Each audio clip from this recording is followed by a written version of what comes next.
الحمد لله رب العالمين حمدا يوافي نعمه ويكافئ مزيده. يا ربنا لك الحمد كما ينبغي لجلال وجهك وعظيم سلطانك. سبحانك لا نحصي ثناء عليك كما أثنيت على نفسك، فلك الحمد حتى ترضى، ولك الحمد إذا رضيت، ولك الحمد بعد الرضا.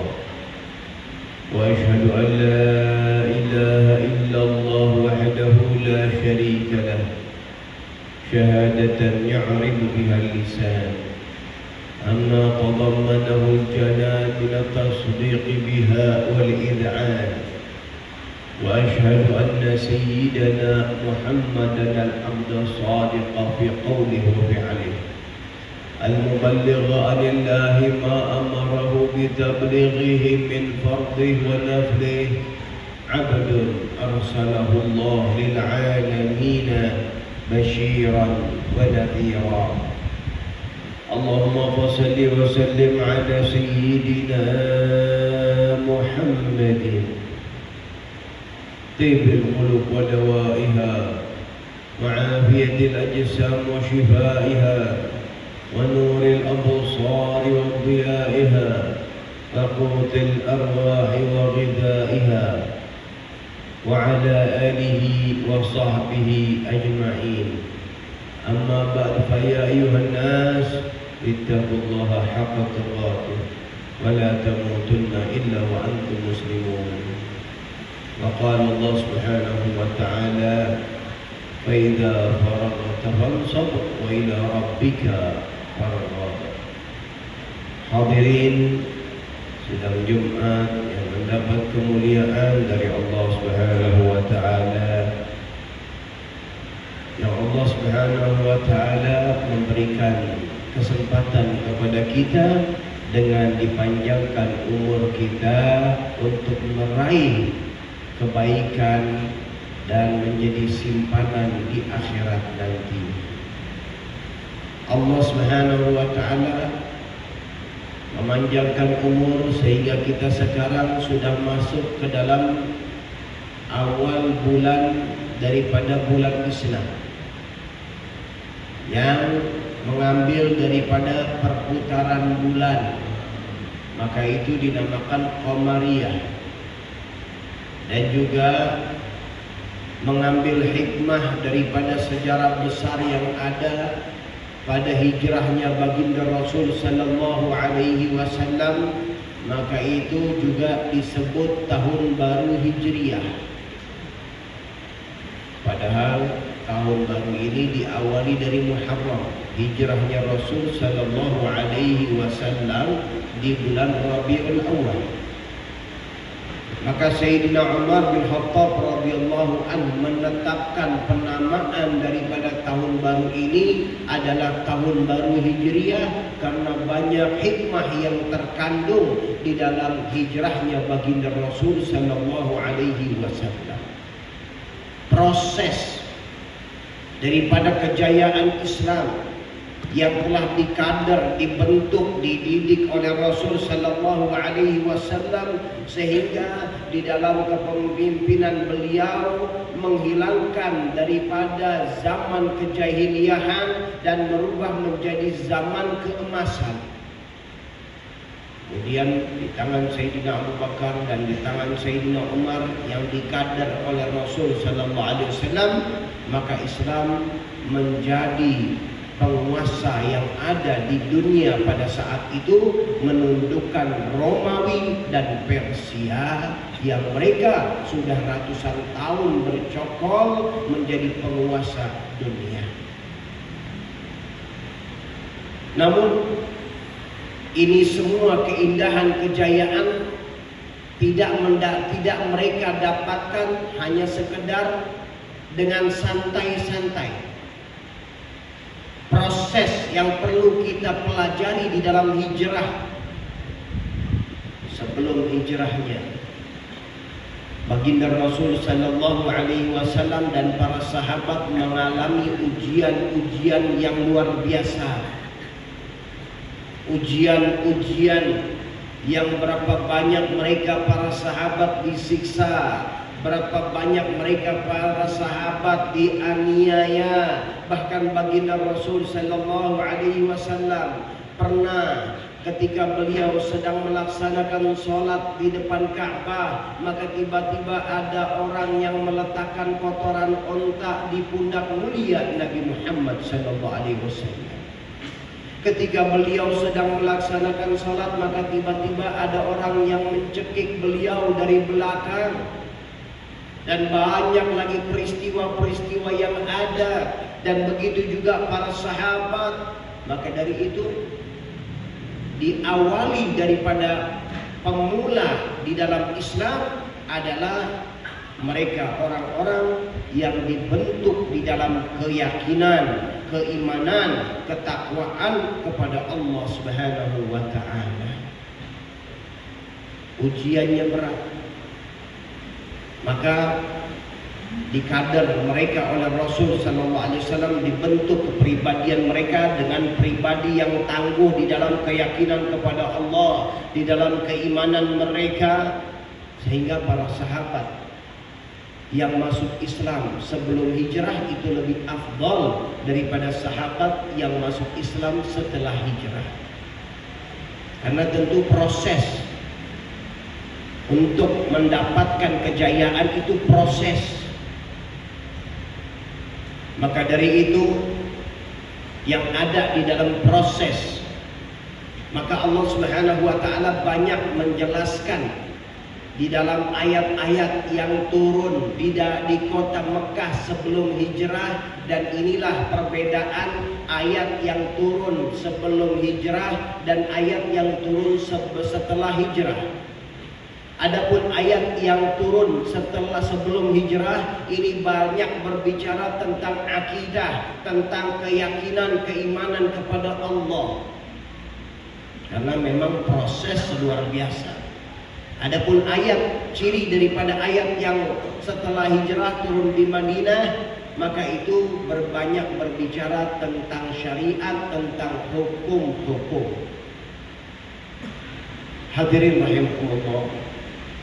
Proses ini sampailah baginda Rasul SAW diancam, kemudian rumah beliau dikelilingi oleh musuh untuk dibunuh, maka beliau keluar dengan tenang, dengan keyakinan tidak ada yang bisa memberikan madarat, bahaya, celaka kecuali dengan izin Allah.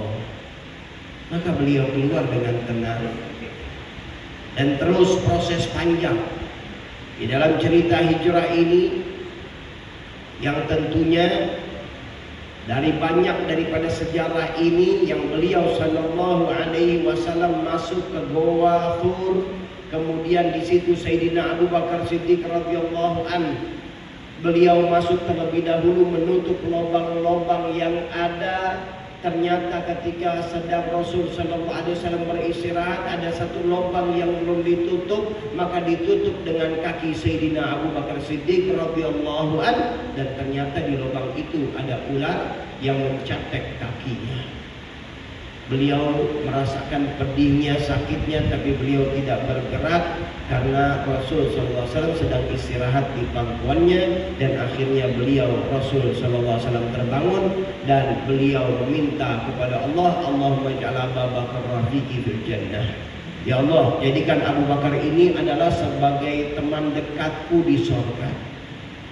Ini semua gambaran bagaimana perjuangan yang ada pada para sahabat, yang akhirnya hadirin rahimakumullah, berjalan semua itu.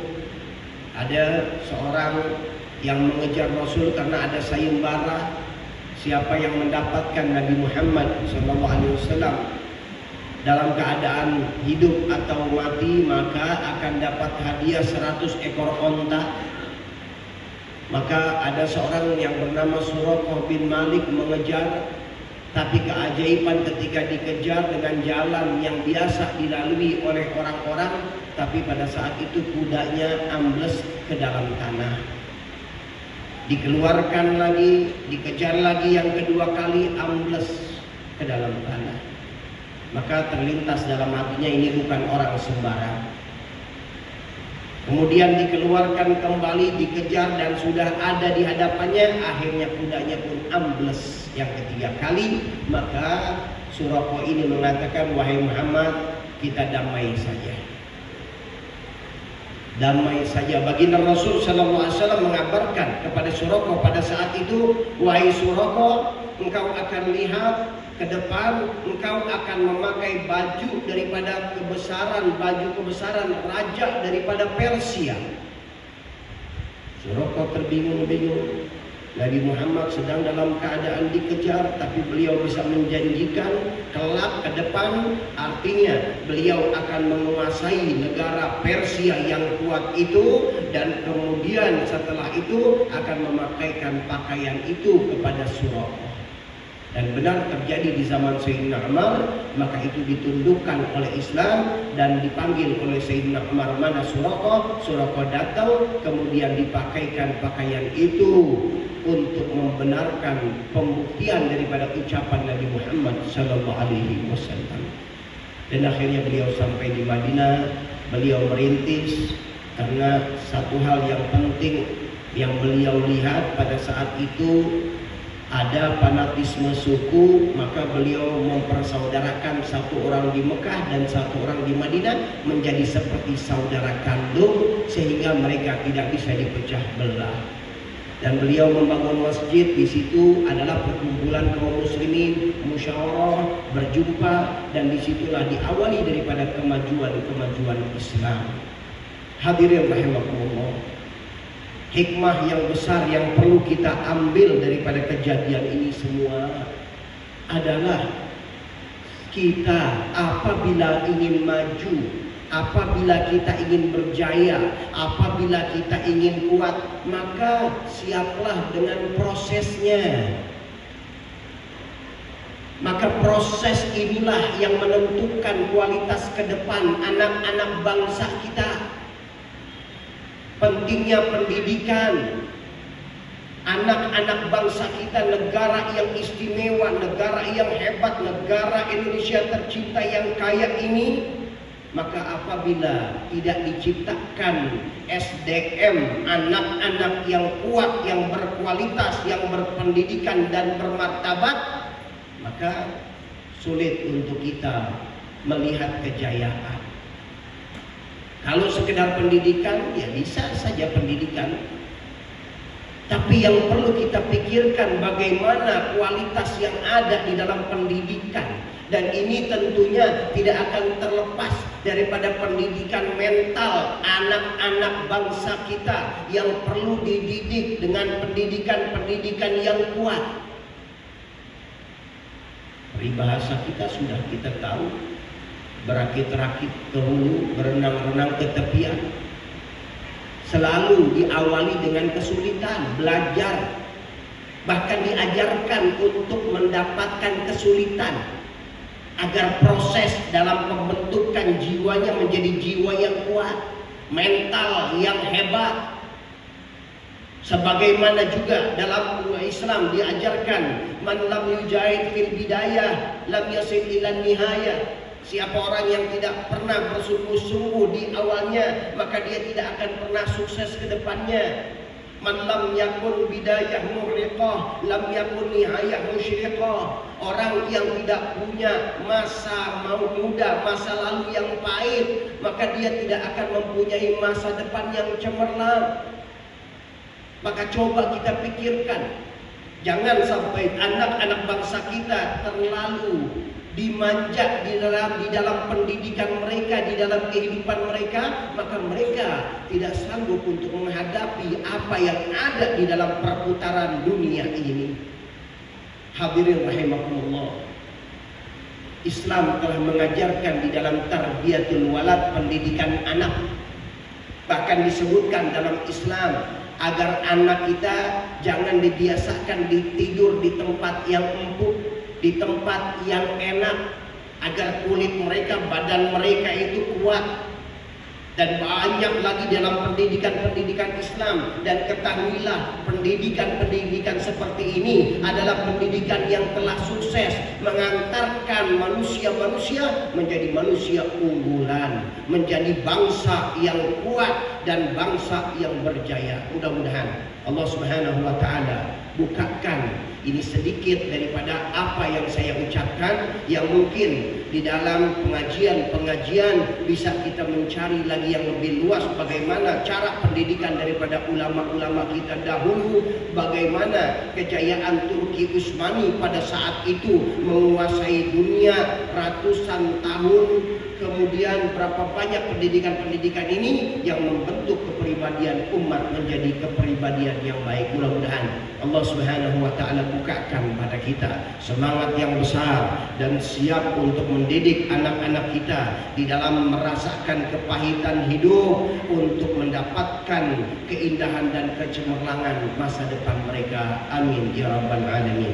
Ibadallah, Allah Subhanahu wa taala yaqul bi qawlihi al-mutalun Bismillahirrahmanirrahim inna a'tainakal kautsar fasholli li rabbika wanhar inna syani'aka huwal abtar. Barakallahu li wa lakum bil Qur'anil 'azim wa nafa'ani wa iyyakum minal ayati wa dzikril hakim wa taqabbala minna tilawatahu wa sabil 'alim fastaghfiru innahu huwal ghafurur rahim.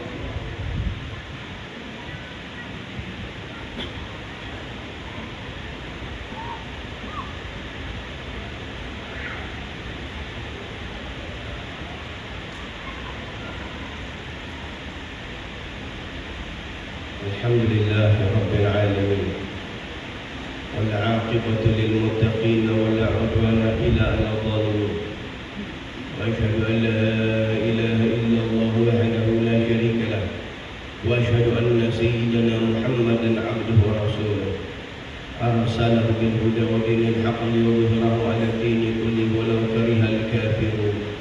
Allahumma shalli wa sallim 'ala sayyidina Muhammadin صلاة تغفر بها الذنوب وتصلح بها القلوب وتنطلق بها العصوب وتلين بها الصعود وعلى آله وصحبه ومن إليه منسوب. أما بعد فيا أيها الناس اتقوا الله حق تقاته ولا تموتن إلا وأنتم مسلمون واعلموا أن الله سبحانه وتعالى أمركم بأمر بدأ به بنفسه وثنى بالملائكة المسبحة بقدسه فقال تعالى ولم يزل قائلا عليما إن الله وملائكته يصلون على النبي يا أيها الذين آمنوا صلوا عليه وسلموا تسليما. اللهم صل وسلم على سيدنا محمد وعلى آل سيدنا محمد كما صليت على سيدنا إبراهيم وعلى آل سيدنا إبراهيم وبارك على سيدنا محمد وعلى آل سيدنا محمد كما باركت على سيدنا إبراهيم وعلى آل سيدنا إبراهيم في العالمين إنك حميد مجيد. وارض اللهم عن أصحاب رسول الله خصوصا الخلفاء الراشدين سيدنا أبو بكر وعمر وعثمان وعلي وستة الباقين رضي الله عنهم أجمعين. اللهم اغفر للمسلمين والمسلمات والمؤمنين والمؤمنات الأحياء منهم والأموات يا قاضي الحاجات ويا كافي المهمات يا رب العالمين. اللهم عافنا واحفظنا وانصرنا وفرج عنا والمسلمين. اللهم أصلحنا وأصلح من في صلاحه صلاح الإسلام والمسلمين ولا تهلكنا وأهلك من في هلاكه صلاح الإسلام والمسلمين. اللهم ارفع وارفع عنا وعن المسلمين الأذى والبلاء والغلاء والزنا والزلازل والفتن والمحن ما ظهر منها وما بطن برحمتك يا أرحم الراحمين يا أرحم الراحمين يا أرحم الراحمين. عباد الله إن الله يأمر بالعدل والإحسان وإيتاء ذي القربى وينهى عن الفحشاء والمنكر والبغي يعظكم لعلكم تذكرون فاذكروا الله العظيم يذكركم واشكروه على نعمه يزدكم ولذكر الله أكبر.